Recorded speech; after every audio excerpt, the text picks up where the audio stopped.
Good morning, students. Today we will be having a quick discussion or explanation regarding the lessons that we have tackled about quantitative research. So I am going to share some of the key points so that you can answer in your examination. So by the way, when we say quantitative research, it is a systematic investigation of phenomena by gathering quantifiable data and performing statistical, mathematical, or computational techniques.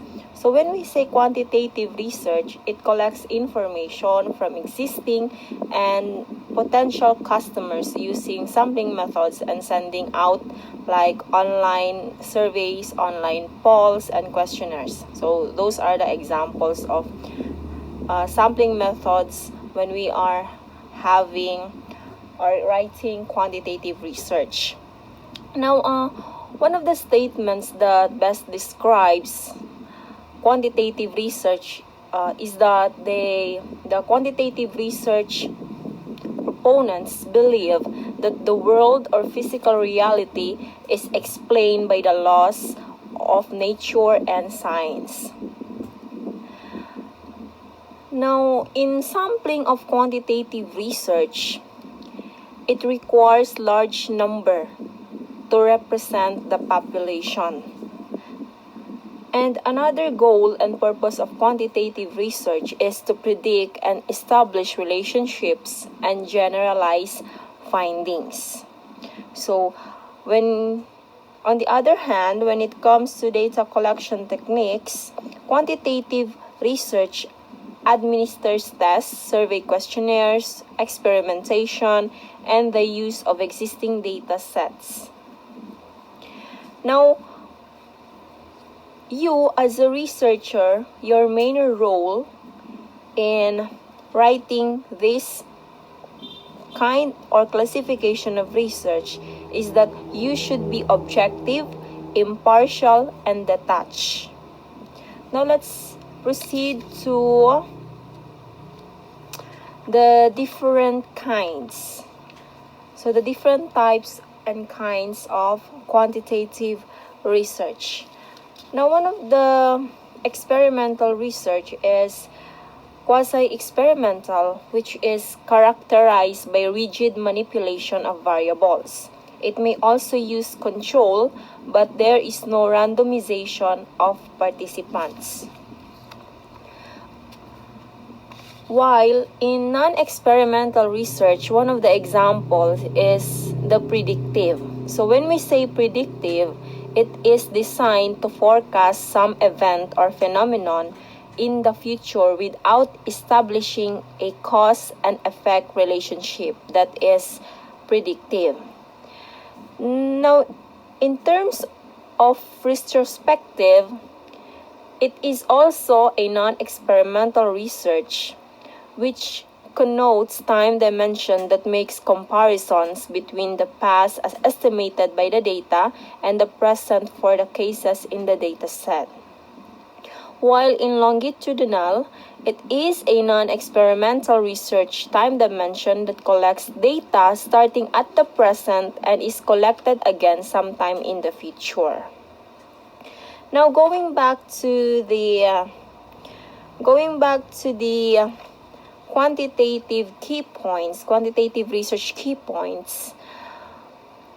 Numerical data allows the summarization of a large amount of information. Another idea is that personal bias is avoided because quantitative data are arrived using established procedures. It also numerical data. Since it is a numerical data, it do not provide detailed accounts of the phenomenon and do not capture accounts of human perception. And also, participants have limited participation in the design and structure of the questionnaire. Now, when we are going to identify the variables, since we have continuous and discrete, when we discuss this, when we say discrete variable, when we say discrete variable, it is a variable that takes only a finite number of real values. For example, we have the blood type. So our blood type cannot be changed. So if you are a blood type A, when you are born blood type A, so hindi na yun siya ma-change, hindi na yun siya mapapalitan.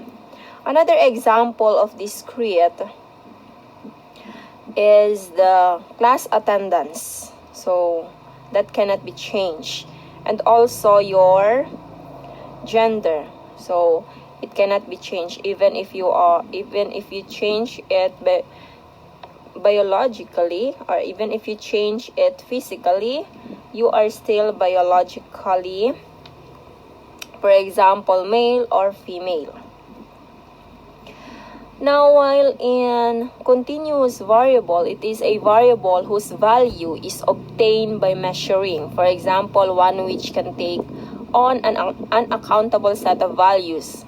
For example, a variable over a non-empty range of the real numbers is continuous if it can take on any value in that range. For example, the weight, so it is continuous. So pwedeng mabigat ka this month, sa next month, pwedeng nakulangan ka ng timbang. So that is an example of continuous. Another example of continuous variable is your grade average and response time of an athlete. So pwedeng pa-change depende sa katawan mo. We can also have the time kung kailan ba matutunaw, or kailan ba matutunaw yung sugar na madidissolve doon sa tubig na hinaluan mo. So, depende doon sa temperature ng liquid kung saan mo hinalo yung sugar. So, that is considered as continuous variable. Now, let's proceed to the classifications, which are the independent, dependent, and the control variable. So, when we say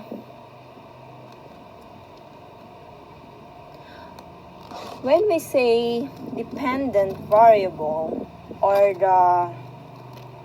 one of the classifications of variable is the variable that changes as a result of the independent variable manipulation. Meaning to say, depende doon, nakadepende lagi sa independent yung ating dependent variable. In statistics, dependent variables are also called response variables. So they respond to a change in another variable. Okay? So, how about the control variable? When we say control variable, it is any variable that is held constant in research studies. It is not a variable of interest in the study, but it is controlled because it could influence the outcomes. One of the examples of controlled variables are if a temperature is held constant during an experiment, that is constant variable, it is controlled. So meaning kontrolado siya. Other examples of controlled variables could be an amount of light using the same type of glassware, constant humidity, or duration of an experiment. Now, having this another variable, which is the independent, how do we identify the independent to dependent variables? So an easy way to think of independent and dependent variables is when you are conducting an experiment. The independent variable is what you change, and the dependent variable is what changes because of that. Okay, you can also think of the independent variable as the cause and the dependent variable as the effect. Okay, so for example, in independent, since it cannot be changed, limit to only one in an experiment, and the dependent, the change that happens because of the independent variable, and the controlled, everything you want to remain constant and unchanging during your research study. So for example, we have the liquid used to water each plant. So that is the liquid used to water each plant. So that is independent. Now, what is the dependent variable? So, syempre, the height or the health of the plant. So, yun yung magiging dependent. Okay?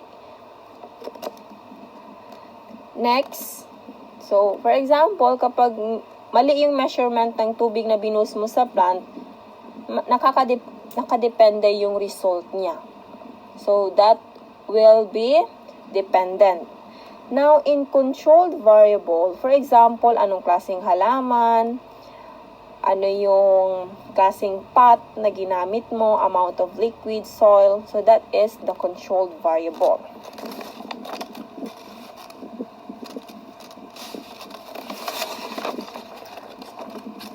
Now, just remember that independent variable is manipulated and then the dependent variable is measured. Okay, independent variables, cause, dependent variables, effect. So, yun lang yung tatandaan ninyo so that you can answer the application part during your examination. So, we have here an example. So, I'll give you one example. An investigation found that more bushels of potatoes were produced when the soil was fertilized more. Now our independent, so when we say here, in our conceptual framework, it can be resulted as the amount of fertilizer applied in the soil is the independent variable because it is the factor that can influence the dependent variable, which is the production of the bushels of potatoes. So that is the example of it. So I hope you are going to review more when it comes to controlled variables, the independent variables, and the dependent variables so that you can answer to our examination next week.